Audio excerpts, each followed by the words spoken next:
Hi aspirants, అందరికీ తెలిసిందే ఈ రోజు నుంచి ఎగ్జామ్స్ అనేవి స్టార్ట్ అయ్యాయి. ఎగ్జామ్స్ రాసే ప్రతి ఒక్కరికి మన ఛానల్ తరపున బెస్ట్ ఆఫ్ లక్ అండి. ఏం టెన్షన్ పడకండి, ప్రతి ఒక్కరూ హార్డ్ వర్క్ చేశారు, తప్పకుండా మంచి రిజల్టే కనబడుతుంది. సో ఎగ్జామ్ హాల్లో ప్రజెంటేషన్ అనేది చాలా ఇంపార్టెంట్. మనం ఏ విధంగా ప్రజెంటేషన్ అనేది ఇస్తామో అదే విధంగా మన రిజల్ట్ అనేది కనబడుతుంది. సో ప్రతి ఒక్కరూ టెన్షన్ ఫ్రీతో ఎగ్జామ్ అటెంప్ట్ చేయండి, తప్పకుండా ప్రతి ఒక్కరు మంచి స్కోర్ గెయిన్ చేస్తారు. ఓకే, ఈ ఇయర్లో ఈ వీడియో మనది ఫస్ట్ వీడియో అండి. యాక్చువల్గా అయితే నేనేమనుకున్నానంటే ఎగ్జామ్ స్టార్ట్ అయ్యాయి కదా, ఎగ్జామ్లో పేపర్ ఏ విధంగా వచ్చింది అనే పేపర్ అనాలిసిస్తోనే వీడియో చేద్దాం అనుకున్నాను. బట్ నేను మీకు ఆల్రెడీ మాట ఇచ్చేసాను, తెలుగు వచ్చేసి 3rd to 8th క్లాస్ వరకు ప్రతి వీడియో పెడతాను అని చెప్పేసి. సో ఆల్రెడీ మనం 7th క్లాస్ వరకు అన్ని వీడియోస్ పెట్టాను ర్యాపిడ్ రివిజన్గా. సో ఒక 8th మిగిలింది కాబట్టి ఆ 8th క్లాస్ కూడా ఈరోజు పెట్టేస్తాను. ఎక్కువ టైం ఏం తీసుకోను, మెయిన్గా ఇంపార్టెంట్ టాపిక్స్, ఎగ్జామినర్ ఫోకస్ చేసే టాపిక్స్ మాత్రమే ఇందులో బిట్స్ రూపంలో ఫ్రేమ్ చేయడం జరిగింది. సో జస్ట్ ఎగ్జామ్కి వెళ్ళే ముందు 8th క్లాస్లో ఇప్పుడు నేను చెప్పే టాపిక్స్ మాత్రం తప్పకుండా చూసుకొని వెళ్ళండి. చూడండి, 8th క్లాస్ నుంచి కూడా 2 to 3 బిట్స్ అయితే తప్పకుండా పడతాయండి. ఓకే, అండ్ అర్థాలు నానార్థాలు కూడా ఫ్రేమ్ చేశాను, అవి కూడా ఇంపార్టెంట్ అనిపించేవి మాత్రమే ఫ్రేమ్ చేయడం జరిగింది. సో ప్రతి ఒక్కరు వీడియోని యూజ్ చేసుకోండి. నేను మీ నుండి ఎక్స్పెక్ట్ చేసేది ఒకటే, ప్రతి ఒక్కరు లైక్ చేయండి అండ్ హై పాయింట్స్ కూడా ఇవ్వడానికి ట్రై చేయండి. ఓకే, ఇంకోటి, వీడియో ఏమైనా లెంత్గా అనిపిస్తే ఫాస్ట్ ఫార్వర్డ్లో అయినా సరే పెట్టుకొని చూసేయండి. ఓకే, ఫస్ట్ బిట్ చూడండి. క్రింది వాటిలో పాఠం ప్రక్రియకు సంబంధించి సరికానిది గుర్తించాలి. చూడండి, త్యాగనిరతి అనేది ఇతిహాసం ప్రక్రియ. ఎస్, కరెక్టే కదండి. త్యాగనిరతి రాసింది ఎవరండి? నన్నయ్య రాశాడు. ఓకే, ఈ నన్నయ్య ఏ శతాబ్దం అండి? 11వ శతాబ్దానికి చెందినవాడు. ఈయన త్యాగనిరతి అనే పాఠాన్ని రాశాడు. ఈ పాఠం యొక్క ప్రక్రియ అయితే ఇతిహాసం, దీని యొక్క ఇతివృత్తం అయితే త్యాగగుణం అండి. ఓకే, అన్నీ ఇక్కడే కవర్ చేస్తున్నాను, చూసుకోండి. నెక్స్ట్, అసామాన్యులు అనేది వ్యాస ప్రక్రియనంట. కరెక్టా అండి? ఎస్, కరెక్టే కదండి. అసామాన్యులు అనేది వ్యాస ప్రక్రియకు చెందింది. దీని యొక్క ఇతివృత్తం ఏంటి అంటే శ్రమ సౌందర్యం అండి. ఓకే, ఇది ప్రీవియస్ డిఎస్సిలో పడింది. అసామాన్యులు పాఠం యొక్క ఇతివృత్తం ఏంటి అని అడిగాడు, శ్రమ సౌందర్యం. ఓకే, నెక్స్ట్, చిన్నప్పుడే అనేది వచన కవిత. కరెక్టా అండి? కాదు కదండి. చిన్నప్పుడే అనే పాఠ్య భాగం యొక్క ప్రక్రియ వచ్చేసి కథానికా ప్రక్రియకు చెందింది. టెట్లో నెంబర్ ఆఫ్ టైమ్స్ పడింది, కథానికా ప్రక్రియకు చెందింది. దీన్ని రాసింది ఎవరు? వట్టికోట అల్వరు స్వామి రాశాడు. ఓకే, ప్రతి ఒక్కరు రీకాల్ చేసుకోండి, ప్రతి ఒక్కటి. వట్టికోట అల్వరు స్వామి రాశాడు. దీని యొక్క ఇతివృత్తం వచ్చేసి సామాజిక స్పృహ. ఓకే, నెక్స్ట్, కాపు బిడ్డ అనేది కావ్య ప్రక్రియకు చెందింది. ఎస్, కరెక్టే కదండి. సో ఈ కాపు బిడ్డను రాసింది ఎవరండి? గంగుల షాయిరెడ్డి రాయడం జరిగింది. ఓకే, సో ఇక్కడ సరికానిది కాబట్టి ఆప్షన్ సి అనేది రాంగ్ ఆన్సర్. ఓకే, ప్రతి ఆప్షన్ ఎక్స్ప్లెనేషన్ ఇస్తున్నాను అంటే అక్కడ ప్రతి ఒక్కరూ రీకాల్ చేసుకోండి అని అర్థం. నెక్స్ట్, క్రింది వాటిలో సరైనవి. నన్నయ్య 11వ శతాబ్దానికి చెందినవాడు. ఎస్, కరెక్టే కదండి. ఈ శతాబ్దాలు కూడా గుర్తుపెట్టుకోవాలి, బిట్ అనేది ఫ్రేమ్ అవుతుంది. నన్నయ్య వచ్చేసి 11వ శతాబ్దానికి చెందినవాడు. ఈయన రాజ నరేంద్రుని ఆస్థాన కవి. ఎస్, కరెక్టే కదండి. సో ఈయన యొక్క బిరుదేంటి మరి? వాగను శాసనుడు. ఓకే, వాగను శాసనుడు అనే బిరుదు కూడా ఇతనికి కలదు. నెక్స్ట్, ఈయన ఆది పర్వంలో 4వ ఆశ్వాసం వరకు తెలుగులోకి అనువదించాడు. కరెక్టా అండి? కాదు కదండి. ఈయన ఆది పర్వంలో 4వ ఆశ్వాసం వరకు కాదు, ఈయన ఏం చేశాడండి? మహాభారతంలోని ఆది సభా పర్వాలు పూర్తిగా రాశాడు. రాసేసి అరణ్య పర్వంలో 4వ ఆశ్వాసంలో ఉన్న శారద రాత్రులు, చాలా ఇంపార్టెంట్ వర్డ్. ఓకే, శారద రాత్రులు అనే పద్యం వరకు తెలుగులోకి అనువదించాడు. ఓకే, చూడండి, మహాభారతంలోని 18 పర్వాలు ఉంటాయి. ఆ 18 పర్వాలలో ఆది సభా పర్వాలు అనేవి పూర్తిగా రాశాడు. అదే అరణ్య పర్వంలో 4వ ఆశ్వాసంలో ఉన్న శారద రాత్రులు, ఓకే, ఈ పద్యం వరకు తెలుగులోకి అనువదించడం జరిగింది. ఓకే, సో ఇక్కడ ఆది పర్వం అన్నారు కాబట్టి రాంగ్ ఆన్సర్ తీసేస్తాము. నెక్స్ట్ చూడండి, ఈయన కవిత్వంలో ప్రసన్న కథ కలితార్థయుక్తి, అక్షర రమ్యత, నానా రుచిరార్థ సూక్తి నిధిత్వము అనే లక్షణాలు ఉంటాయి. ఎస్, కరెక్టే కదండి. ఈయన కవిత్వంలో ఉన్న లక్షణాలు చాలా ఇంపార్టెంట్, గుర్తుపెట్టుకోండి. సో సరైనవి ABD అనేవి కరెక్ట్, 4th ఆప్షన్ అనేది కరెక్ట్. ఓకే, ప్రతి పాయింట్ ఇంపార్టెంట్ చూసుకోండి. నెక్స్ట్ బిట్, క్రింది వాటిలో సరైనవి. నిరక్షరాస్యత నిర్మూలన కోసం ఈచ్ వన్ టీచ్ వన్ అనే ఉద్యమాన్ని నడిపింది దాశరథి కృష్ణమాచార్యులు. కరెక్టా అండి? కాదు కదండి. నిరక్షరాస్యత నిర్మూలన కోసం ఈచ్ వన్ టీచ్ వన్ అనే ఉద్యమాన్ని నడిపింది ఎవరండి? ముద్దు రామకృష్ణయ్య నడిపాడు. అవునా? సో ముద్దు రామకృష్ణయ్య అనేది ఇక్కడ ఆన్సర్. నెక్స్ట్ చూడండి, తెలుగులో మణిప్రవాళ శైలిని వాడిన తొలి కవి పాల్కురికి సోమనాథుడు. ఎస్ కరెక్టే కదండి. నెంబర్ ఆఫ్ టైమ్స్ పడింది పాల్కురికి సోమనాథుడు గురించి. ఇక్కడ నేను మెన్షన్ చేసిన ప్రతి పాయింట్ ఇంపార్టెంట్ చూసుకోండి. నెక్స్ట్, దేశీ సాంప్రదాయంలో రచనలు చేసిన తొలి కవి కూడా పాల్కురికి సోమనాథుడే. కరెక్టే. పాల్కురికి సోమనాథుడు విష్ణు భక్తుడు అంట. కరెక్టా? కాదు కదండి. పాల్కురికి సోమనాథుడు గొప్ప శైవ భక్తుడు. ఓకే, చూడండి, పాల్కురికి సోమనాథుడు గురించి చూసినట్లయితే ఈయన 12వ శతాబ్దానికి చెందినవాడు. ఓకే, దేశీ సాంప్రదాయంలో రచనలు చేసిన తొలి కవి అండ్ తెలుగులో స్వతంత్ర కావ్యాన్ని రాసిన తెలుగులో స్వతంత్ర కావ్యాన్ని రాసిన తొలి కవి కూడా పాల్కురికి సోమనాథుడే. నెక్స్ట్, తెలుగులో మణిప్రవాళ శైలిని వాడిన కవి కూడా పాల్కురికి సోమనాథుడే. ఓకే, ఈయన గురించి పడితే మ్యాక్సిమం నేను చెప్పిన ఈ 3 పాయింట్స్ ఫోకస్ చేస్తాడు, లేదంటే ఆయన రచనల పైన పడుతుంది. రచనలు కూడా నెక్స్ట్ బిట్లో ఫ్రేమ్ చేశాను, చూపిస్తాను. సో సరైనవి కాబట్టి BCనే కరెక్ట్. సో సెకండ్ ఆప్షన్ అనేది కరెక్ట్. ఓకే, నెక్స్ట్, పాల్కురికి సోమనాథుడు రచన కానిది. ఓకే, బిట్టిలాగే ఫ్రేమ్ అవుతుంది. చూడండి, పాల్కురికి సోమనాథుడి రచనలు వచ్చేసి వృషాదీప శతకం ఈయనదే, చతుర్వేద సారం ఈయనదే, అనుభవ సారం ఈయనదే, చెన్నమల్లు సీసములు కూడా ఈయనదే. ఓకే, ఇంకా కొన్ని ఈయనవి బసవ పురాణం ఈయనదే. నెక్స్ట్, బసవోదాహరణం. ఓకే, బసవోదాహరణం కూడా ఈయనదే.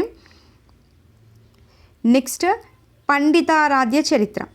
బసవ పురాణం, బసవోదాహరణం, పండితారాధ్య చరిత్ర, వృషాదీప శతకం, చతుర్వేదసారం, అనుభవసారం, చెన్నమల్లు సీసాలు, ఇవన్నీ కూడా పాల్కురికి సోమనాథుడు రచనలు. డెఫినెట్గా గుర్తుపెట్టుకోండి. బిట్టు మాత్రం తప్పకుండా ఏదో ఒక సెషన్లో మాత్రం ఈ రచనల నుండే బిట్టుపడుతుంది. ఓకే, చూసుకోండి ఇవి. నెక్స్ట్ బిట్టు, సంధి నుంచి పడితే ఇదే విధంగా బిట్టు ఫ్రేమ్ అవుతుంది. క్రింది వాటిలో గుణసంధిని గుర్తించండి. ఓకే, చూడండి, ఫస్ట్ గుణసంధి యొక్క సూత్రం ఏంటో తెలియాలి. తెలిస్తే మనం ఈజీగా సంధిని ఐడెంటిఫై చేయొచ్చండి. చూడండి, ఏంటండి, అకారానికి ఏం పరం కావాలండి? ఈ ఊ రు. ఓకే, అకారానికి ఈ ఊరులు పరమైనప్పుడు క్రమంగా మనకి ఏమొస్తాయి? ఏ ఓ ఆర్ అనేవి మనకి ఆదేశంగా వస్తాయి. ఓకే, జస్ట్ మీకు ఈ సూత్రం గుర్తుంటే ఈజీగా సంధిని ఐడెంటిఫై చేయొచ్చు. ఓకే, గుణసంధి యొక్క సూత్రం ఏంటి? అకారం ఉండాలి, ఆ అకారానికి ఈ ఊరులు పరమైనప్పుడు మనకి క్రమంగా ఏఓఆర్లు అనేవి ఆదేశంగా వస్తాయి. సో ఇక్కడ చిన్నగా లాజిక్ పాయింట్ గుర్తుపెట్టుకోండి. సంధి విడదీయక ముందు మనకు ఒక పదం ఇస్తాడు కదండి, ఇలా ఒక పదం ఇస్తాడు కదా. ఈ పదం ఇచ్చినప్పుడు మనకు ఆ పదంలో ఇవి కనబడతాయి, ఏఓఆర్ అనేవి కనబడతాయి. సంధి విడదీయక ముందు మీరు ఆ పదాన్ని చదివారు అంటే, ఆ పదంలో మీకు ఏఓఆర్ అనేది కనబడింది అంటే అది గుణసంధి అయిపోతుందండి. ఓకే, ఒక్కసారి చూడండి, నాయనమ్మ, దీంట్లో మనకి ఏఓఆర్ కనబడిందా? లేదు కదండి. సో ఇది గుణసంధి కాదు. ఓకే, మరి ఇది ఏ సంధి అవుతుంది? దీన్ని విడగొట్టండి, విడగొడితే ఏ సంధి అవుతుంది చూడండి. నాయన ప్లస్ అమ్మగా రాస్తాం. ఓకే, అంటే ఇది అత్వసంధి కిందికి వెళ్ళిపోతుంది. ఓకే, నెక్స్ట్ చూడండి, గజేంద్రుడు. ఓకే, ఈ వర్డ్ చదువుతుంటే మీకేం శబ్దం వినిపిస్తుందండి? గజేంద్రుడు, ఏ అనేది వినిపిస్తుంది కదండి. ఓకే, చూడండి, గజేంద్రుడు, ఏ అనేది వినబడుతుంది. సో ఇది గుణసంధి అవుతుంది. ఓకే, మరి దీన్ని విడదీస్తే ఏ విధంగా రాస్తామంటే ఇక్కడ కింద రాస్తున్నాను చూడండి. గజేంద్రుడు ఏమని రాస్తామండి? గజ ప్లస్ ఇంద్రుడుగా రాస్తాం. ఓకే, ఇది ఏ విధంగా వచ్చింది చూడండి. చూడండి, ఫస్ట్ అకారానికి ఈ ఊరులు పరం కావాలని చెప్పాం కదా. చూడండి, విడగొట్టావు, విడగొట్టినప్పుడు గజ, ఇక్కడ ఏం వినిపిస్తుంది? జాని ఏ విధంగా రాస్తామండి? శబ్దాలుగా విడగొట్టి రాస్తే జు ప్లస్ ఆగా రాస్తాం, ఇది జా అవుతుంది. అంటే చూడండి, చివరిలో మనకి ఏమొచ్చింది? ఆ అనేది వినిపించింది. చూడండి, అకారం వచ్చింది కదా. సో ఈ అకారానికి ఏం పరం కావాలి? ఈ ఊరులు పరం కావాలి. చూడండి, విడగొట్టాక ఇక్కడ ఏమొచ్చింది? ఈ వచ్చింది, పరమైంది కదా, పరమైంది. సో ఇలా సంధిని విడగొట్టినప్పుడు మనకి ఈ సూత్రం అనేది సాటిస్ఫై అవ్వాలి. అయ్యింది కదండి. చూడండి, గజేంద్రుడు అంటున్నావు, ఇక్కడ ఏ అనేది పరమైంది. ఓకే, సో ఈ ఏ ప్లేస్లో మనకు రావాల్సింది ఈ అనేది రావాలి. చూడండి, నువ్వు విడగొట్టినప్పుడు ఈ అనేది వచ్చిందా, ఏ ప్లేస్లో మనకి ఈ అనేది వచ్చింది. ఈ విధంగా సంధిని ఐడెంటిఫై చేసి సంధిని విడగొట్టాల్సి ఉంటుంది. ఓకే, ఒకటే మీకు అక్కడ ఇచ్చిన దాంట్లో అది ఏ సంధి అని తెలియాలి అంటే ఫస్ట్ ఒకసారి సూత్రాన్ని చదవండి, అక్కడ ఏం పరమవుతున్నాయో చూసుకోండి. సో ఇప్పుడు గుణసంధి అయితే ఏవో ఆర్లు పరమవుతాయి. సో పదం విడగొట్టక ముందు దాన్ని చదివి చూడండి. గజే ఏ అనే శబ్దం వినిపిస్తుంది కాబట్టి ఇది గుణసంధి. సో ఏ ప్లేస్లో మనం సంధిని విడగొట్టినప్పుడు రెండవ పదంలో ఉన్న మొదటి అక్షరం అనేది ఏ ప్లేస్లో ఉంది, ఏదైతే ఉందో అదే మనకు వస్తుంది. ఓకే, క్లారిటీ కోసం ఇంకొక చిన్న బిట్ అండి. ఇక్కడ చూడండి, నేను ఇక్కడ ఒకటి రాస్తున్నాను, చదవండి. ఇది గంగోదకం. ఓకే, సో ఈ గంగోదకం అనేది ఇప్పుడు ఏ సంధి అవుతుందండి? చూడండి, పలకండి. గంగోదకం ఏం వినిపిస్తుంది? ఓ అనే శబ్దం వినిపిస్తుంది. సో ఇది గుణసంధి అవుతుంది. ఓకే, దీన్ని విడగొట్టి రాసినప్పుడు ఏ విధంగా రావాలి? మొదటి పదంలో ఉన్న చివరక్షరం అనేది ఆలాగా రావాలి, ఎందుకంటే అకారమే కదా రావాల్సింది. సో దీన్ని విడగొడితే ఏమని రాస్తామండి? గంగా అని రాస్తాం. ఎందుకు? ఇక్కడ అకారం అనేది రావాలి, ఎండింగ్లో వచ్చింది కదా. ఎస్, నెక్స్ట్ ఇక్కడ రాయాల్సింది ఏంటి అంటే ఇక్కడ ఓ అనే శబ్దం వినిపించింది. సో దీనికి ఎదురుగా ఉంది ఏంటి? ఊ అనేది రావాలి. సో రెండవ పదంలో ఉన్న మొదటి అక్షరం ఊతోని స్టార్ట్ అవ్వాలి. సో ఇక్కడ ఉదకం అనేది ఆన్సర్ వస్తుంది. ఎందుకు? ఓ శబ్దం వచ్చింది, సో ఓకి ఎదురుగా ఉన్నదే రావాలి, ఉదకం అనేది వస్తుంది. ఓకే, అదే ఇప్పుడు మహర్షి ఉంది, హర్ అనేది వినిపిస్తుంది. సో ఇది గుణసంధి. ఏ విధంగా రాస్తాం? మహా ప్లస్ దీని ఎదురుగా ఉంది రు కాబట్టి ఋషి అని రాస్తాం. ఓకే, ఇది ప్రతి సంధి యొక్క మీరు సూత్రం గుర్తుపెట్టుకుంటే ఈజీగా సంధిని ఐడెంటిఫై చేయొచ్చు. ఓకే, క్లారిటీ వచ్చిందని అనుకుంటున్నాను. నెక్స్ట్ చూడండి, లక్షాధికారి. ఇది అవుతుందా? అవ్వదు. ఎందుకు అవ్వదు? సో దీన్ని విడగొడితే ఏమవుతుందండి? లక్ష ప్లస్ అధికారి అవుతుంది. ఇదే సంధి సవర్ణ దీర్ఘ సంధి అవుతుంది. నెక్స్ట్ చూడండి, చాలకున్న. ఇది కాదు, ఏమని రాస్తాం? చాలక ప్లస్ ఉన్న అని రాస్తాం. సో ఇదే సంధి అత్వ సంధి అవుతుంది. ఓకే, సో ఇందులో గుణసంధి కాబట్టి బి అనేది కరెక్ట్. క్లియర్? గుణసంధి గురించి ప్రతిసారి బిట్ ఫ్రేమ్ అవుతుందండి, చూసుకోండి. దీంట్లో ఇంకొక చిన్న పాయింట్, ఇక్కడ మనకు కనబడుతున్నాయి కదా ఏఓఆర్ అనేవి. ఈ ఏఓఆర్లను గుణాలు అని పిలుస్తారు. ఓకే, గుర్తుపెట్టుకోండి, గుణాలు అని పిలుస్తారు. బిట్ ఫ్రేమ్ అవుతుంది ఇలాగే. ఈ క్రింది వాటిలో గుణాలను గుర్తించండి అంటారు. సో గుణసంధిలో ఉన్న ఏఓఆర్ ఉన్నాయి కదా, ఇవి గుణాలు అవుతాయి, గుర్తుపెట్టుకోండి. నెక్స్ట్ ఈ కాన్సెప్ట్ చాలా ఇంపార్టెంట్, 100% బిట్ ఫ్రేమ్ అయ్యే స్కోప్ ఉండే టాపిక్ ఇది. చూడండి, గీత బజారుకు వెళ్ళింది, గీత కూరగాయలు కొన్నది. ఈ వాక్యంలో సంశ్లిష్ట వాక్యాన్ని గుర్తించాలి. ఓకే, మనకి వాక్యాలు టెక్స్ట్ బుక్లో 2 ఇచ్చాడు. ఒకటి సంశ్లిష్ట వాక్యం ఇచ్చాడు, ఇంకోటి సంయుక్త వాక్యం అనేది ఇవ్వడం జరిగింది. ఓకే, సో ఇప్పుడు అడిగింది సంశ్లిష్ట వాక్యం కదా. సో సంశ్లిష్ట వాక్యం అంటే ఏంటో చూడాలి ఫస్ట్. సో ఇక్కడ ఒక వాక్యాన్ని ఇచ్చినప్పుడు దాన్ని సంశ్లిష్ట వాక్యంలోకి రాసేటప్పుడు కొన్ని లైన్స్ గుర్తుపెట్టుకోవాలండి. ఏంటి అంటే అక్కడ ఇచ్చిన వాక్యంలో మొదటి వాక్యం ఉంటుంది కదండి. సో ఆ మొదటి వాక్యంలో ఉన్న సమాపక క్రియలన్నీ కూడా, ఓకే, సమాపక క్రియలన్నీ కూడా అసమాపక క్రియలుగా మారాలి. ఇది ఫస్ట్ రూల్. నెక్స్ట్ ఏంటి అంటే కర్త అనేది పునరుక్తం కాకూడదు. ఓకే, కర్త అంటే ఏంటి? పని చేసేవారినే కర్త అంటారు. ఓకే, ఆ పనిని ఎవరైతే చేస్తున్నారో వారే కర్త కదా, ఆ కర్త అనేది పునరుక్తం కాకూడదు. నెక్స్ట్ ఏంటి అంటే చివరి వాక్యంలో ఉన్న సమాపక క్రియ ఉంటుంది కదా. సో ఈ సమాపక క్రియ అనేది అలాగే ఉండాలి. ఓకే, ఇది ఒక వాక్యాన్ని సంశ్లిష్ట వాక్యంగా రాసేటప్పుడు గుర్తుపెట్టుకోవాల్సిన కాన్సెప్ట్. ఓకే, ఫస్ట్ ఏంటి? మొదటి వాక్యంలో ఉన్న సమాపక క్రియ అనేది అసమాపక క్రియగా మారాలి, కర్త అనేది పునరుక్తం కాకూడదు, చివర సమాపక క్రియ అలాగే ఉండాలి. ఓకే, సమాపక క్రియ అంటే ఏంటండి? పని పూర్తయినట్లుగా తెలిపితే సమాపక క్రియ, అసమాపక క్రియ అంటే పని పూర్తి కానట్లుగా తెలిపితే అది అసమాపక క్రియ. ఓకే, సో ఇప్పుడు చూడండి, గీత బజారుకు వెళ్ళింది, గీత కూరగాయలు కొన్నది. 2 వాక్యాలు ఉన్నాయి కదా, రైట్. సో ఇక్కడ ఫస్ట్ ఏంటి? మొదటి వాక్యంలో ఉన్న సమాపక క్రియ అనేది అసమాపక క్రియగా మారాలి. చూడండి, గీత బజారుకు వెళ్ళింది అనేది సమాపక క్రియ, ఎందుకంటే పని పూర్తయింది.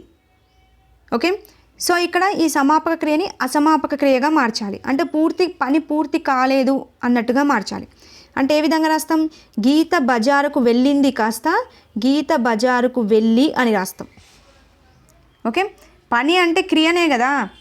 సో వెళ్ళింది అంటున్నాం. సో వెళ్ళింది అనేది పూర్తయింది. సో వెళ్ళి అంటే పూర్తి కాలేదు కదా. సో సమాపక క్రియని అసమాపక క్రియగా మార్చాం. నెక్స్ట్ ఏంటి? కర్త అనేది పునరుక్తం కాకూడదు. చూడండి, కర్త ఏంటి? ఇక్కడ పని చేసేవారు ఎవరు? గీత. సో ఈ గీత అనే వర్డ్ పునరుక్తం కాకూడదు. అంటే ఫస్ట్ గీత వచ్చిందంటే నెక్స్ట్ గీత రాకూడదు. సో ఈ గీత అనేది ఇక్కడ రాకూడదు. ఓకే, నెక్స్ట్ చివరి వాక్యం అనేది సమాపక క్రియగానే ఉండాలి. అంటే కూరగాయలు కొన్నది అనేది పని పూర్తయింది కదా, పూర్తయింది. సో ఈ కూరగాయలు కొన్నది అనేది అలాగే ఉండాలి. సో ఇప్పుడు మొత్తం వాక్యాన్ని చదవండి. గీత బజారుకు వెళ్ళి కూరగాయలు కొన్నది అని రావాలి. చూడండి, గీత బజారుకు వెళ్ళి కూరగాయలు కొన్నది, ఇది correct answer. Okay, so first ఎందుకు కాదు? చూడండి, గీత బజారుకు వెళ్ళింది అని అన్నాం. సో ఇక్కడ పని పూర్తి కావద్దు కదా, అసమాపక క్రియ రావాలి కదా. సో ఇది తీసేయచ్చు. నెక్స్ట్, గీత బజారుకు వెళ్ళింది మరియు గీత కూరగాయలు కొన్నది. చూడండి, గీత అనేది 2 times రిపీట్ అయింది. కర్త అనేది మళ్ళీ రిపీట్ కావద్దు కదా. సో ఇది కాదు. ఓకే, సో గీత బజారుకు వెళ్ళి కూరగాయలు కొన్నది, ఇది మనకు కరెక్ట్ అవుతుంది. ఓకే, ఒక వాక్యాన్ని సంశ్లిష్ట వాక్యంగా రాస్తున్నావంటే ఈ 3 పాయింట్స్ గుర్తుపెట్టుకోండి. అక్కడ ఎలాంటి బిట్ వచ్చినా కానీ ఆన్సర్ చేయడానికి స్కోప్ ఉంటుంది. చూడండి, నెక్స్ట్ సంయుక్త వాక్యం గురించి ఇచ్చాను బిట్టు. రైలు వచ్చింది చుట్టాలు రాలేదు అనే వాక్యం సంయుక్త వాక్యంగా రాస్తే, అక్కడ మనం సంశ్లిష్ట వాక్యం రాసేటప్పుడు ఏం చేసామండి? ఫస్ట్ సమాపక క్రియని ఏ విధంగా మార్చాం? అసమాపక క్రియగా మార్చాం. అంటే ఏంటి? క్రియలలో మార్పు అనేది చేసాం, అవునా? అంటే సమాపక క్రియని కాస్త అసమాపక క్రియగా మార్చాం. అంటే పని పూర్తయింది కదా, దాన్ని పూర్తి కానట్టుగా రాసాం. సో ఇక్కడ ఏం చేస్తాము అంటే క్రియలలో మార్పు అనేది చేయకూడదు.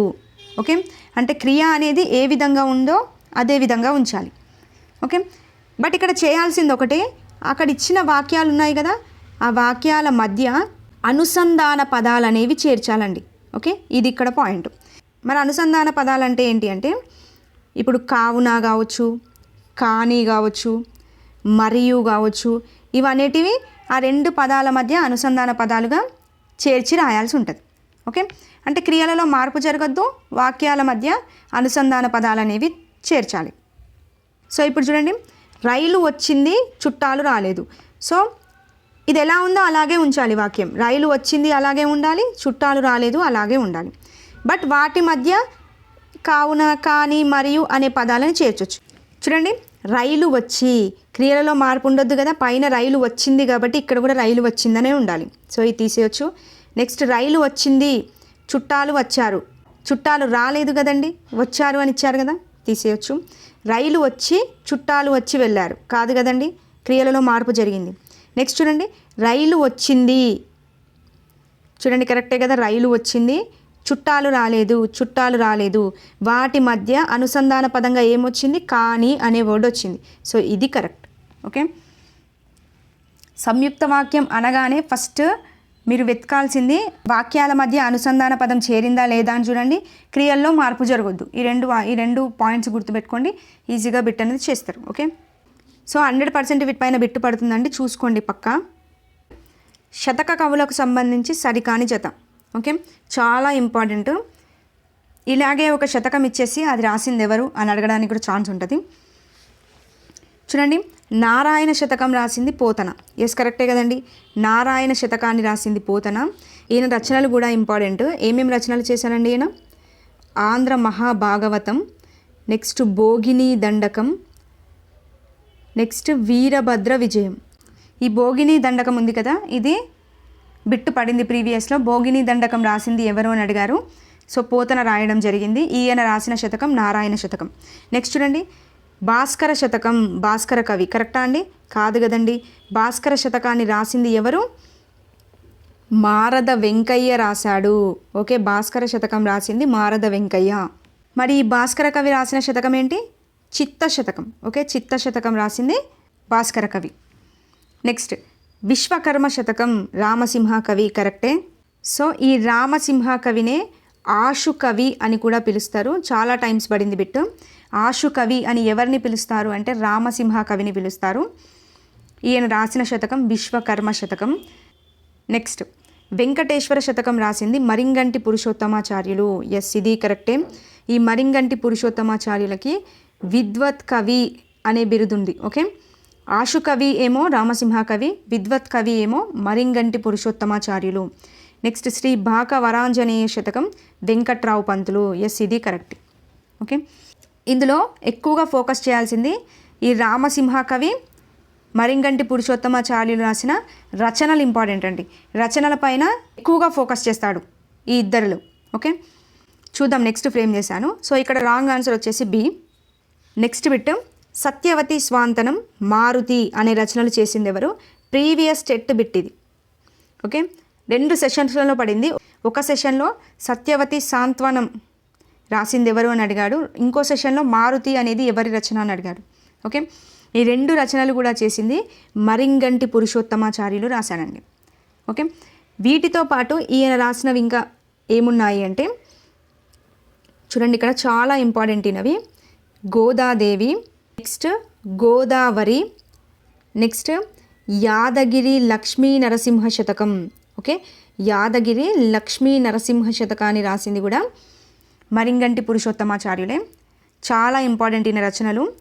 సత్యవతి సాంత్వనం, మారుతి, గోదాదేవి, గోదావరి, యాదగిరి లక్ష్మీ నరసింహ శతకం రాసింది మరింగంటి పురుషోత్తమాచార్యులు. ఈయనకే విద్వత్ కవి అనే బిరుదు కూడా ఉంది, గుర్తుపెట్టుకోండి. నెక్స్ట్ చూడండి, రామసింహ కవి. రామసింహ కవి కాదు కదండి, రామసింహ కవి ఏమేమి రచనలు చేశాడు? చాలా ఇంపార్టెంట్. ఈయన్నే ఆశు కవి అని పిలుస్తారని చెప్పాను. ఈయన రాసిన దాంట్లో దుష్ట ప్రపంచ వర్ణన, కలియుగ వర్ణాశ్రమ ధర్మాలు, రీకాల్ చేసుకోండి అందరూ. నెక్స్ట్ భజన కీర్తనలు. ఓకే, ఇందులో కలియుగ వర్ణాశ్రమ ధర్మాలు, భజన కీర్తనలు అనేవి ఎవరు రాశారు అని ప్రీవియస్లో అడిగాడు. సో ఇవి 2 రాసింది రామసింహ కవి. ఓకే, నెక్స్ట్ చూడండి, కాకుత్సం శేషప్ప కవి. కాకుత్సం శేషప్ప కవి ఏం శతకం రాశాడండి చెప్పండి? నరసింహ శతకం రాశాడు. అవునా? ఈయనవి 6th క్లాస్ నుంచి రిపీట్ అవుతూనే ఉంటాయి. నరహరి శతకం, నృకేసరి శతకం, ధర్మపురి రామాయణం రాయడం జరిగింది. సో ఇవి గుర్తుపెట్టుకోండి. నెక్స్ట్ ఇది చాలా ఇంపార్టెంట్ కాన్సెప్ట్. దీని నుంచి ప్రీవియస్లో కూడా నెంబర్ ఆఫ్ టైమ్స్ బిట్ పడింది టెట్లో. చూడండి, క్రింది వాటిలో సరైనవి. ఏకాక్షర గణాలు 1 కరెక్టా అండి? ఈ నెంబరింగ్ పైన కూడా పడుతుంది. కాదండి, ఏకాక్షర గణాలు వచ్చేసి 2 ఉంటాయి. ఓకే, అవేంటి అంటే ఒకటి లా, ఇంకోటి గా. ఓకే, అంటే లఘువు, ఇంకోటి గురువు. ఇది ఏకాక్షర గణాలు. ఓకే, నెక్స్ట్ 2 అక్షర గణాలు 4. ఎస్, కరెక్టే కదండి. 2 అక్షర గణాలు మనకి 4 ఉంటాయి. అవేంటి అంటే లలము, నెక్స్ట్ గగము, నెక్స్ట్ గలము, నెక్స్ట్ లగము. చూడండి, లలము అంటే లా లా కదా, సో అంటే 2 లఘువులే రావాలి. ఓకే, నెక్స్ట్ చూడండి, గగము అంటే గా గా అంటే 2 గురువులే రావాలి మనకి. నెక్స్ట్ చూడండి, గలము అంటే ఒకటి గా ఉంది, ఒకటి లా ఉంది, కాబట్టి ఒక గురువు రావాలి. నెక్స్ట్ లా ఉంది కదా, ఒక లఘువు రావాలి. నెక్స్ట్ లగము, సో ఒక లా ఉంది, లఘువు రావాలి, ఒక గా ఉంది, ఒక గురువు రావాలి. ఓకే, అడిగితే 2 అక్షర గలాలు ఎన్ని అని అడుగుతాడు. అలా బిట్ ఫ్రేమ్ అయితే 4 అని పెట్టండి. ఇందులో హగనము ఏదవుతుంది అని అడుగుతాడు. ఓకే, హగనము వచ్చేసి ఇది అవుతుంది.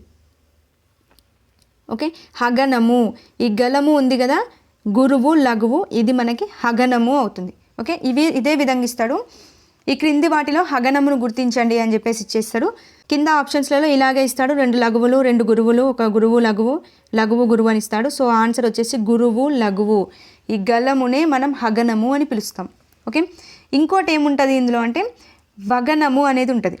ఓకే, ఇక్కడ కింద కనబడుతుందా, ఇది మనకు వగనము అవుతుంది. ఓకే, హగనము ఏమో గలము అనేది హగనము, లగము అనేది వగనము అవుతుంది. ఓకే, ఇవి చాలా ఇంపార్టెంట్, గుర్తుపెట్టుకోవాలి. నెక్స్ట్ 3 అక్షర గణాలు 7 అంట. కరెక్టా అండి? కాదు కదండి, 3 అక్షర గణాలు 8 ఉంటాయి.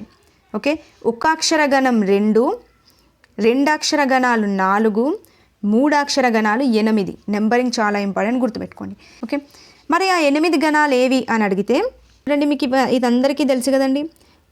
యమాతారాజ, చిన్నప్పుడు అందరూ నేర్చుకుందే బానస వహం.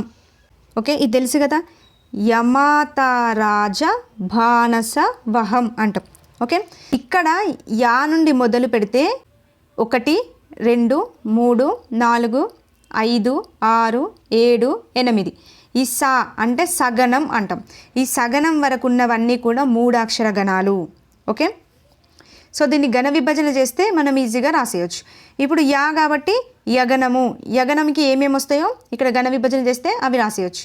నెక్స్ట్ మాకేమొస్తాయో రాసేయచ్చు, తాకేమొస్తాయో రాసేయచ్చు. ఓకే, యాకి లఘు వస్తుంది, మాకి గురువు, ఇక్కడ గురువు, గురువు లఘువు, గురువు ఇలా వస్తాయి. ఇక్కడ క్వశ్చన్ ఏ విధంగా ఫ్రేమ్ అవుతుందంటే యగనంలో మనకి ఏమేమి కనబడతాయి అని అడుగుతాడు.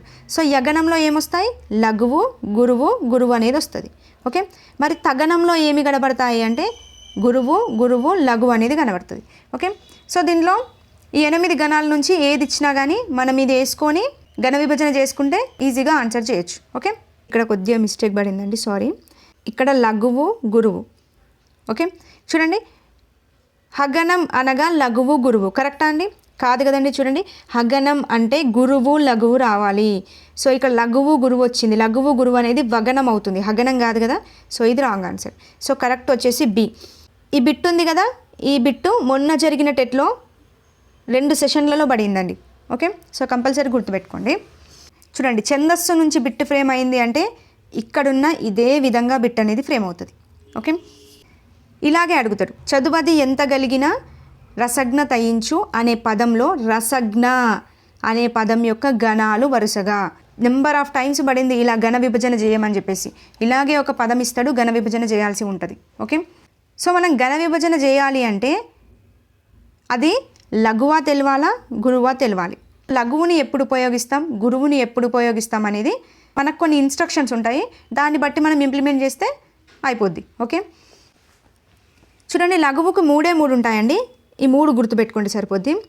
లఘువు అంటే అన్నీ కూడా హ్రస్వాక్షరాలే ఉండాలి. హ్రస్వాక్షరాలు అంటే ఏంటండి, అంటే ఏకమాత్రా కాలంలో పలికేవి. అంటే ఇంకే విధంగా చెప్పొచ్చు అంటే దీర్ఘాక్షరాలు కానివి. ఓకే, దీర్ఘాక్షరాలు కానివన్నీ కూడా మనకి లఘువులే అవుతాయి. ఓకే, అంటే ఎగ్జాంపుల్గా ఇప్పుడు ఆ, ఓకే, ఈ, ఊ, ఏ ఇవన్నీ కూడా చూడండి దీర్ఘాల. వీటికి ఏమైనా దీర్ఘం ఉందా? ఇప్పుడు సెకండ్ ఆ అంటే అది దీర్ఘం ఉన్నట్టు, ఈ అని అంటున్నాము అంటే దీర్ఘం ఉన్నట్టు. బట్ ఇక్కడ ఈ అంటే దీర్ఘాక్షరం కాదు కదా. సో ఇలా దీర్ఘాక్షరాలు కానివన్నీ కూడా లఘువుల కిందకి వచ్చేస్తాయి. ఇది ఫస్ట్ రూల్. సెకండ్ రూల్ ఏంటి అంటే చూడండి, దీర్ఘం లేని ద్విత్వాక్షరాలు. ఓకే, దీర్ఘం లేని ద్విత్వాక్షరాలన్నీ కూడా లఘువులే అవుతాయి. సో ద్విత్వాక్షరం అంటే ఏంటి, ఆల్రెడీ మనం ఎన్నిసార్లు డిస్కస్ చేసామండి. అంటే ఒక హల్లుకు అదే హల్లు ఒత్తుగా రావడం, అంటే కాకి కా ఒత్తే రావడం, చాకి చా ఒత్తే రావడం, ఇలా వస్తే అవి ద్విత్వాక్షరాలు. ఓకే, సో దీర్ఘం లేని ద్విత్వాక్షరాలన్నీ కూడా లఘువులే అవుతాయి.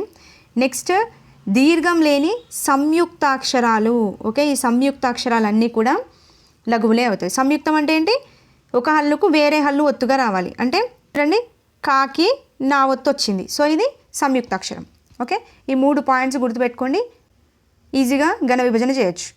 చూడండి, దీర్ఘాక్షరాలు కానివన్నీ కూడా లఘువులే అవుతాయి, ద్విత్వాక్షరాలన్నీ కూడా లఘువులే అవుతాయి, దీర్ఘం లేని సంయుక్తాక్షరాలన్నీ కూడా లఘువులే అవుతాయి.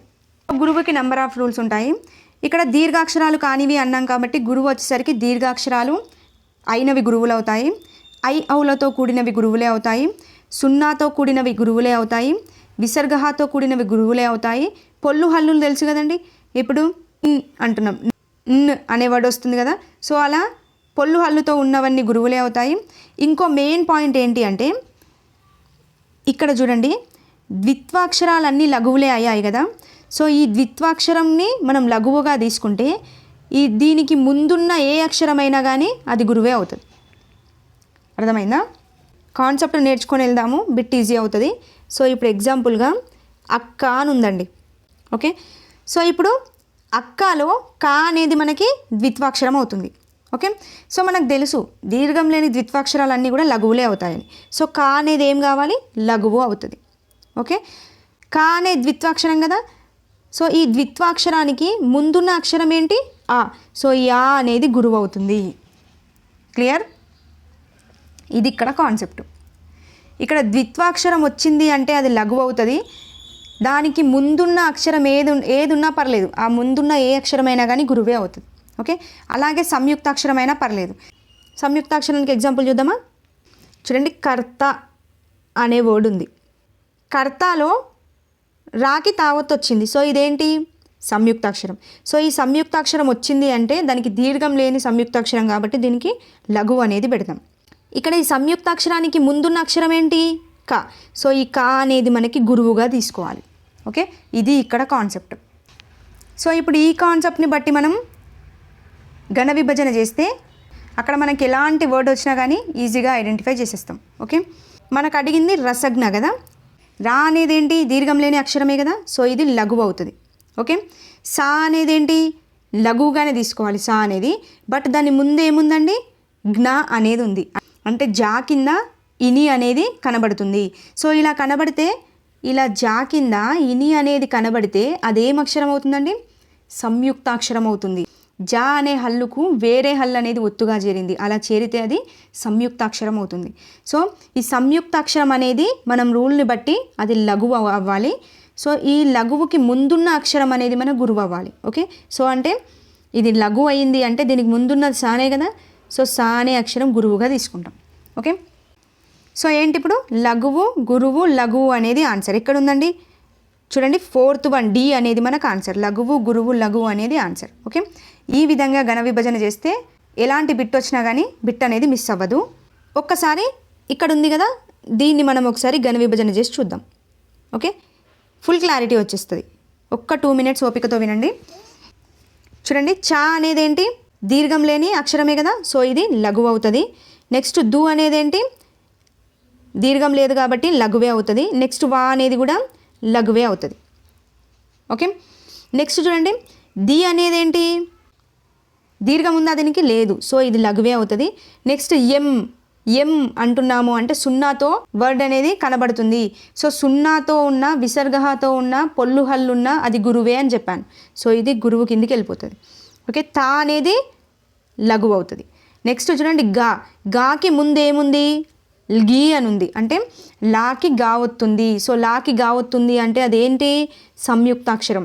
సో సంయుక్తాక్షరం అనేది మనకి లఘువు అవుతుంది.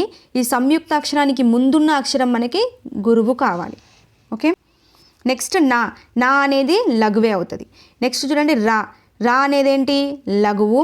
నెక్స్ట్ సాకి ముందు ఏముంది? సంయుక్తాక్షరం ఉంది. ఫస్ట్ చూసుకోవాలి, వర్డ్ చూసినాము అంటే దానికి ముందు ద్విత్వాలు ఉన్నాయా, సంయుక్తాలు ఉన్నాయా చూసుకోవాలి. దాన్ని బట్టి చేయాలి ఘన విభజన. సో ఇక్కడ జ్ఞ అనేది మనకి లఘువు అవుతుంది, దానికి ముందున్న అక్షరం గురువు అవుతుంది. ఓకే, నెక్స్ట్ చూడండి, తా అనేది లఘువు.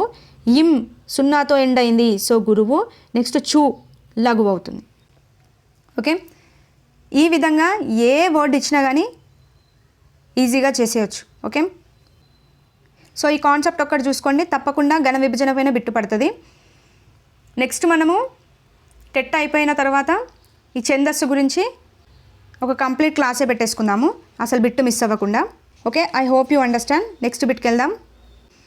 క్రింది వాటిలో సరైనవి రచనల పైన ఇచ్చానండి. రామదాసు అనే పద్యకావ్యం రాసింది వేముగంటి నరసింహాచార్యులు. కరెక్టా అండి? ఎస్, కరెక్టే కదండి. నెంబర్ ఆఫ్ టైమ్స్ పడింది ఇది. వేముగంటి నరసింహాచార్యులు రామదాసు మరియు తిక్కన అనే పద్యకావ్యాలను రాశాడు. ఈయన రాసినవి ఇంకా కొన్ని చూసినట్లయితే ఈయన వివేక విజయం అనేది రాశాడు. ఇది ఒక ఖండిక అండి. ఈ వివేక విజయం అనే ఖండికను రాశాడు. అండ్ సాహితీ వికాస మండలి, సాహితీ వికాస మండలి అనే సంస్థని, అదేవిధంగా మెదక్ జిల్లా రచయితల సంఘాన్ని, మెదక్ జిల్లా రచయితల సంఘాన్ని స్థాపించింది కూడా వేముగంటి నరసింహాచార్యులు. పాయింట్స్ అన్నీ రీకాల్ చేసుకోండి. నెక్స్ట్, తెలుగు జానపద గేయ సాహిత్యం అనే పరిశోధనా గ్రంథాన్ని రాసింది ఆచార్య బిరుదురాజు రామరాజు. ఎస్, ఇది కరెక్టేనండి. ఈ బిరుదురాజు రామరాజు తెలుగు జానపద గేయ సాహిత్యం అనే పరిశోధన గ్రంథంతో పాటు ఈయనవి కొన్ని రచనలు ఉంటాయి కదండి. ఏమేమి రచనలు? చరిత్రకెక్కిన చరితార్థులు కావచ్చు, నెక్స్ట్ మరుగున పడిన మాణిక్యాలు, నెక్స్ట్ ఉర్దూ తెలుగు నిఘంటువులు, ఆంధ్రయోగులు ఇవన్నీ రాసింది కూడా బిరుదురాజు రామరాజు, గుర్తుపెట్టుకోండి. నెక్స్ట్ ఉత్తర పద ప్రాధాన్యతను తెలిపేది తత్పురుష సమాసం. ఎస్, ఇది కరెక్టే, మొన్న జరిగిన టెట్లో పడింది. సో ఒక పదం ఇచ్చాడు అంటే ఆ పదంలో ఉత్తర పదానికి ప్రాధాన్యత ఉంటే అది తత్పురుష సమాసం అవుతుందండి. సో ఇప్పుడు ఎగ్జాంపుల్గా తిండి గింజలు అని ఉంది. సో దీన్ని ఏమని రాస్తాము? తిండి కొరకు గింజలు అని రాస్తాం. ఓకే, ఇది పూర్వపదం అవుతుంది తిండి అనేది, గింజలు అనేది ఉత్తర పదం అవుతుంది. ఓకే, సో దీంట్లో ఎక్కువగా ప్రాధాన్యత గింజలు అనే వర్డ్కు ఉంటుందండి. అంటే ఉత్తర పద ప్రాధాన్యతను తెలుపుతుంది కాబట్టి దీన్ని తత్పురుష సమాసం అంటారు. సో ఈ తత్పురుష సమాసాలు అన్నీ కూడా మనకు విభక్తులతో కనిపిస్తాయండి. ఓకే, విభక్తులు ఉంటాయి కదా, డూమోవులు ప్రథమ విభక్తి, నిన్నున్లను కుర్చీ గురించి ద్వితీయ విభక్తి అని చెప్పేసి ఆ సప్తమి విభక్తి వరకు ఉంటాయి కదండి. ఆ విభక్తులతో మనకి ఇచ్చిన క్వశ్చన్ అనేది ఇంప్లిమెంట్ అవుతుంది. ఓకే, ఇప్పుడు చూడండి తిండి గింజలు అన్న, తిండి కొరకు గింజలు అనేది వచ్చింది. అంటే కొరకున్ కై అనేది ఏంటి?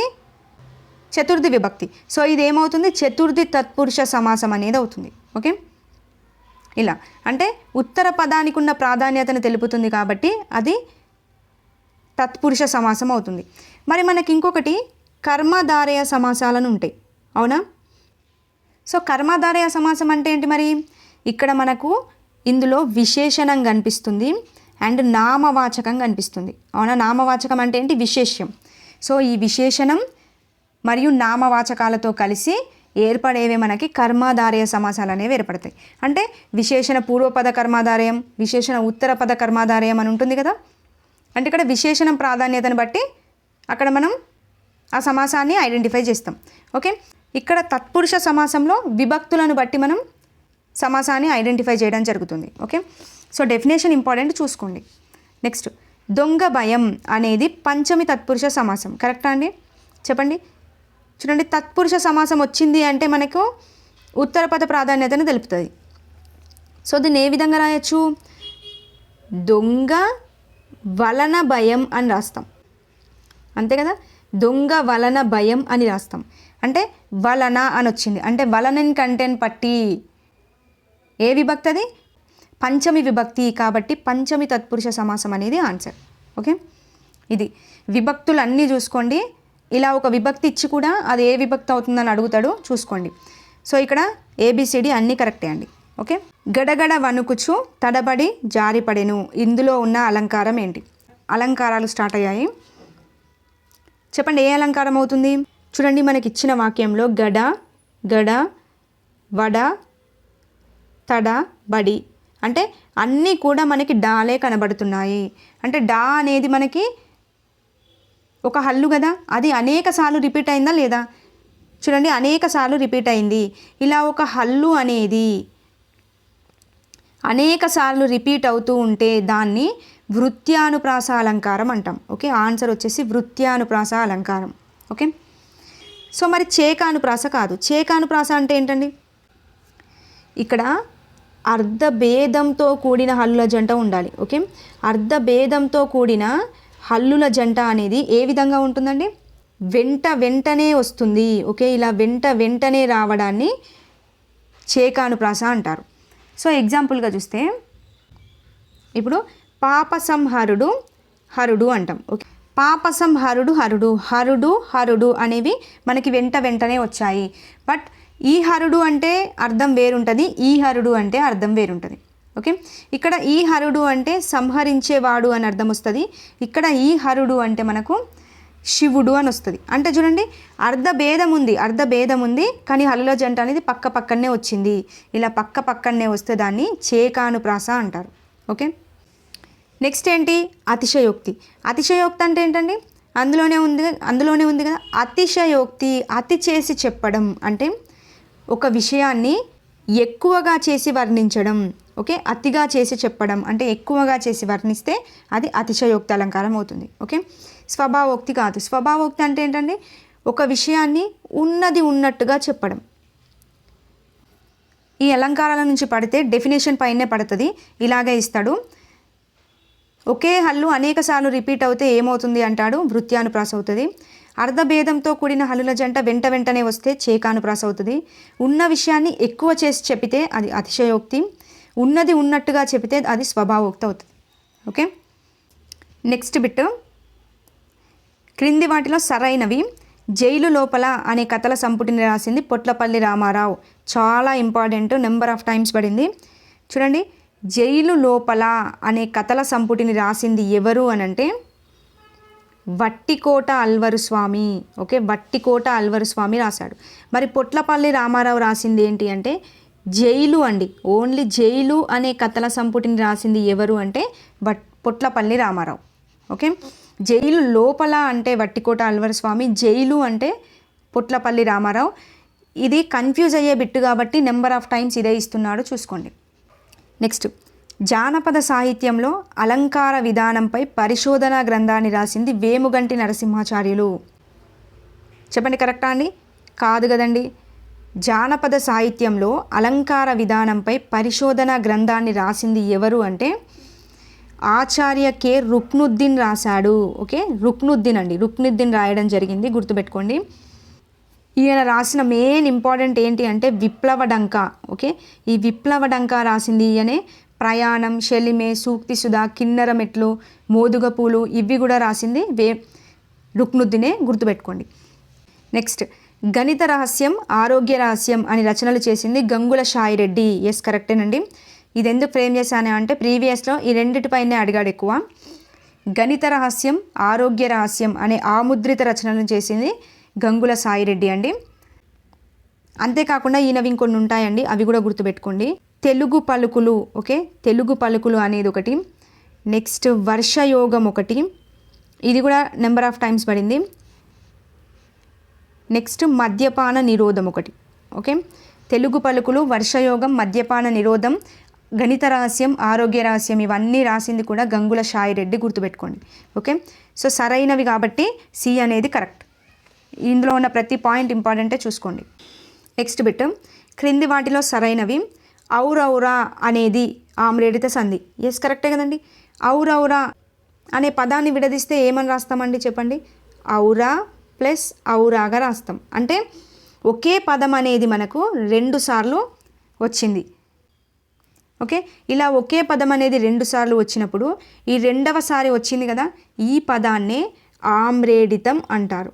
ఓకే, ఆమ్రేడితం అని పిలుస్తారు.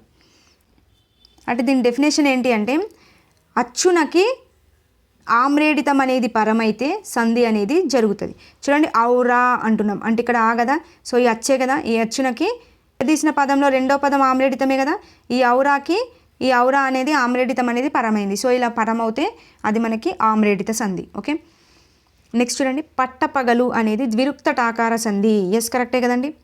సో ఇప్పుడు పట్టపగల్ని ఏమని రాస్తామండి విడగొడితే చెప్పండి? పగలు ప్లస్ పగలు రాస్తాం. ఓకే, అంటే పగలు ప్లస్ పగలు అంటే 2 పదాలు ఒకేసారి రిపీట్ అయ్యాయి. ఇలా 2 సార్లు వచ్చినప్పుడు ఈ రెండోసారి వచ్చిన పదాన్ని ఏమని చెప్తాం? ఆమ్రేడితం అని చెప్తాం.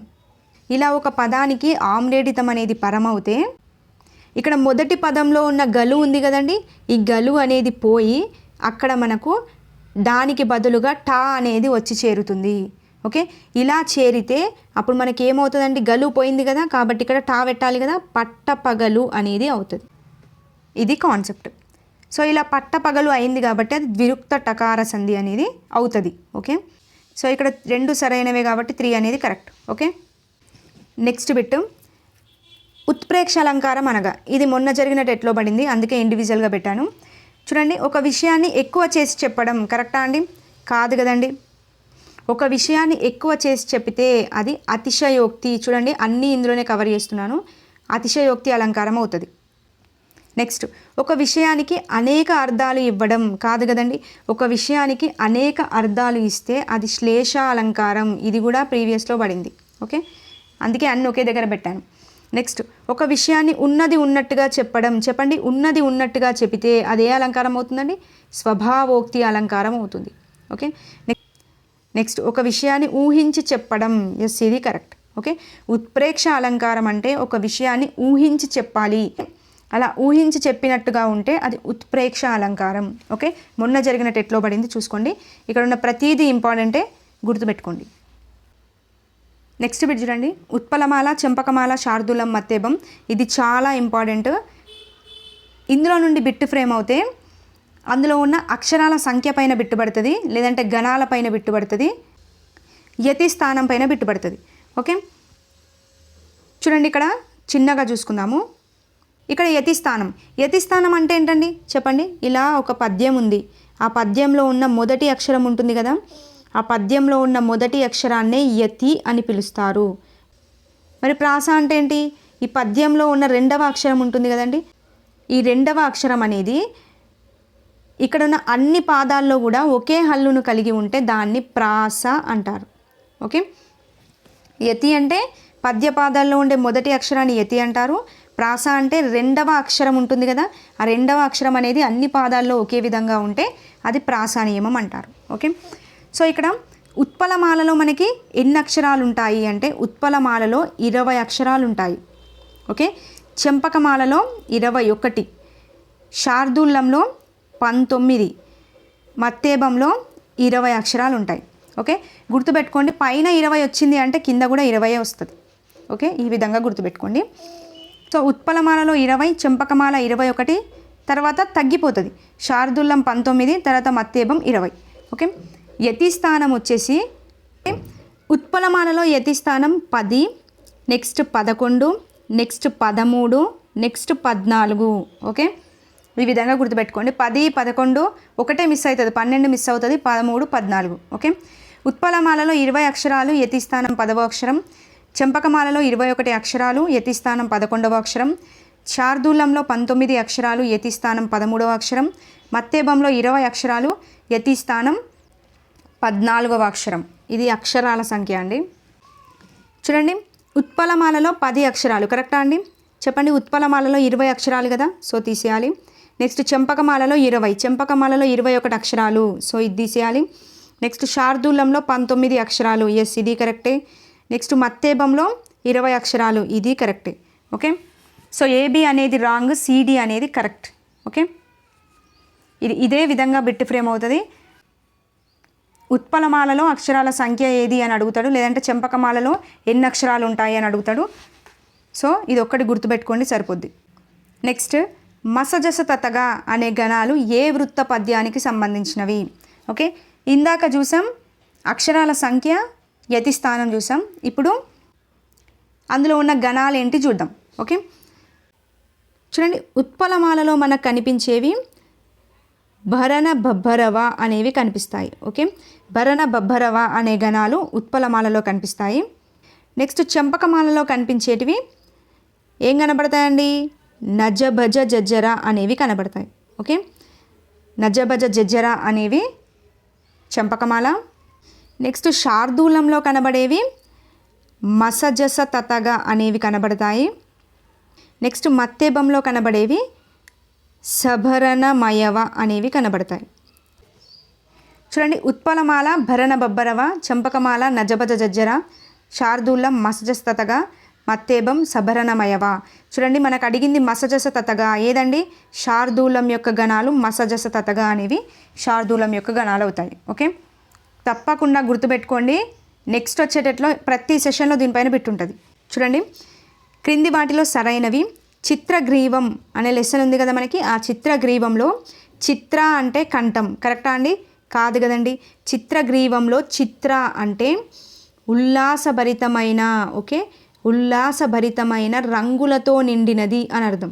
Okay, text book line to line చదివితే ఈ పాయింట్ కనబడుతుంది. మరి కంఠం అనేది ఏంటి అంటే గ్రీవం అనేదానికి కంఠం అనేది అర్థం. ఓకే, ఈ చిత్రగ్రీవంలో చిత్ర అంటే ఉల్లాసభరితమైన రంగులతో నిండినది అని అర్థం, గ్రీవం అంటే కంఠం అని అర్థం. ఓకే, చాలా ఇంపార్టెంట్, చూసుకోండి. నెక్స్ట్ యక్షగానాలు అనేవి మహారాష్ట్ర నుంచి తెలంగాణకు వచ్చాయి కరెక్టా అండి? చెప్పండి. కాదు కదండి, యక్షగానాలు అనేవి మహారాష్ట్ర నుంచి కాదు, కర్ణాటక నుంచి, ఓకే, కర్ణాటక రాష్ట్రం నుంచి తెలంగాణకు వచ్చిన ఒక ప్రక్రియ. ఓకే, ఈ యక్షగానాలని ఏమని పిలుస్తారు? భాగోతాలు, నాటకాలు అని కూడా పిలుస్తారు, గుర్తుపెట్టుకోండి. అబల జీవితం రాసింది సింగిరెడ్డి నారాయణ రెడ్డి కరెక్టా అండి? కాదు కదండి, అబల జీవితం అనేది ఎవరు రాశారు? పివి నరసింహారావు రాశాడు.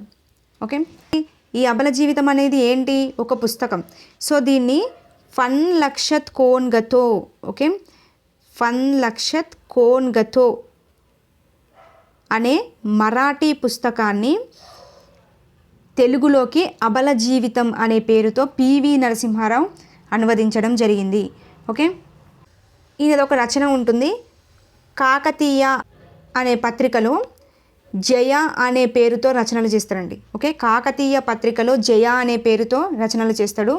అంతేకాకుండా ఇంకొకటి మెయిన్ ఇంపార్టెంట్ది గొల్ల రామవ్వ. ఓకే, ఈ గొల్ల రామవ్వ అనే కథను విజయ అనే కలం పేరుతో రాస్తాడు. ఓకే, విజయ అనే కలం పేరుతో కాకతీయ పత్రికలో రాయడం జరుగుతుంది. ఇవి కూడా పివి నరసింహారావుయే, గుర్తుపెట్టుకోండి. నెక్స్ట్ ఇక్కడ నుంచి చూడండి, అర్థాలు, నానార్థాలు, పర్యాయ పదాలు అనేవి పెట్టాను. సో ఎక్కువగా ఫోకస్ చేయాల్సినవి. సో కంపల్సరీగా ఇవి మాత్రం స్ట్రెస్ చేసి గుర్తుపెట్టుకోండి. పడితే ఇందులో నుంచే బిట్ ఫ్రేమ్ అవుతుంది. క్రింది వాటిలో అర్థాలకు సంబంధించి సరికాని జత చూడండి. అంపి అంటే పంపి, కరెక్టే. అగ్గలం అంటే అధికం, కరెక్టే. అర్థం అంటే అలసట, కాదండి. అర్థం అంటే ధనం, సొమ్ము అండి. ఓకే, ధనం, సొమ్ము అంటాం అర్థం అంటే. నెక్స్ట్ ఆతంకం అంటే ఆరాటం, ఇబ్బడి అంటే ఎక్కువ. చూడండి, ఇబ్బడి అనేది ప్రీవియస్ స్టేట్లో అడిగాడు. నెక్స్ట్ అగ్గలం అనేది కూడా ప్రీవియస్ స్టేట్లో పడింది. ఓకే, సో చూసుకోండి కంపల్సరీ. క్రింది అర్థాలకు సంబంధించి సరికాని జత.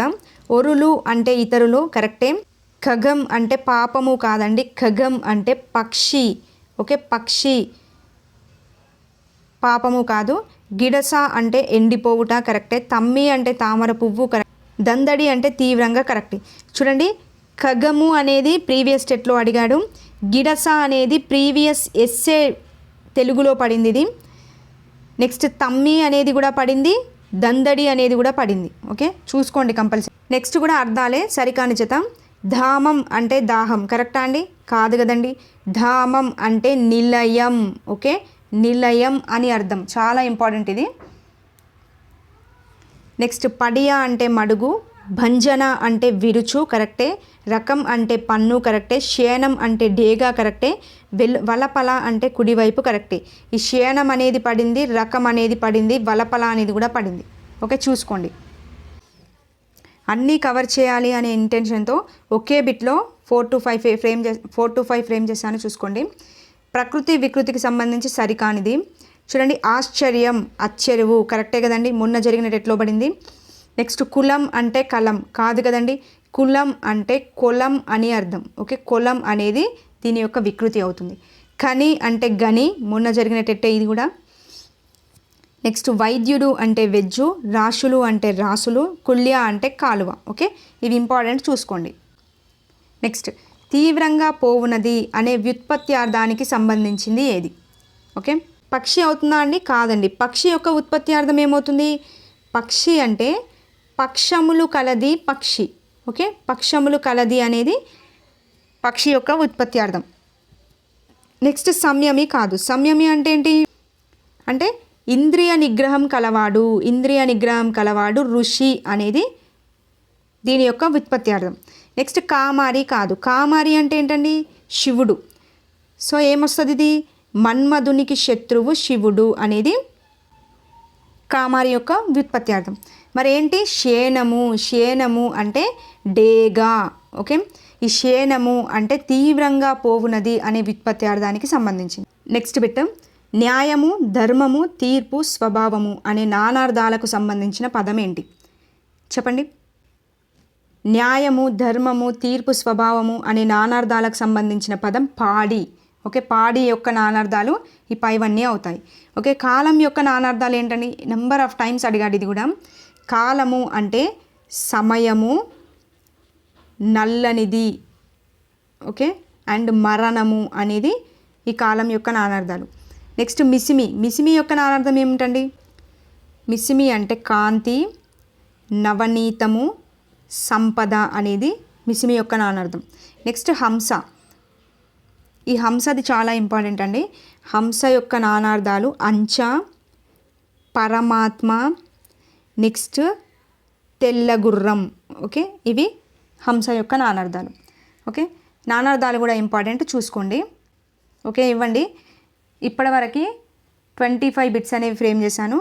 అందుకే ప్రతి బిట్లో టోటల్ ఇన్ఫర్మేషన్ అక్కడే ఇచ్చేసాను. సో మ్యాక్సిమం అండి నేను ఇప్పుడు చేసిన వీడియో నుంచే తప్పకుండా బిట్ అనేది ఫ్రేమ్ అవుతుంది, ఎందుకంటే ఇంపార్టెంట్ కాన్సెప్ట్స్ అన్నీ కూడా అందులోనే ఇంక్లూడ్ చేశాను. సో తప్పకుండా వీడియో అనేది మీకు యూస్ఫుల్గా అనిపిస్తే మాత్రం ఒక లైక్ చేయండి అండ్ హై పాయింట్స్ కూడా ఇవ్వడానికి ట్రై చేయండి. అండ్ నెక్స్ట్ వీడియోతో మళ్ళీ కలుద్దాం. థ్యాంక్ యూ అండి. Thank you for watching.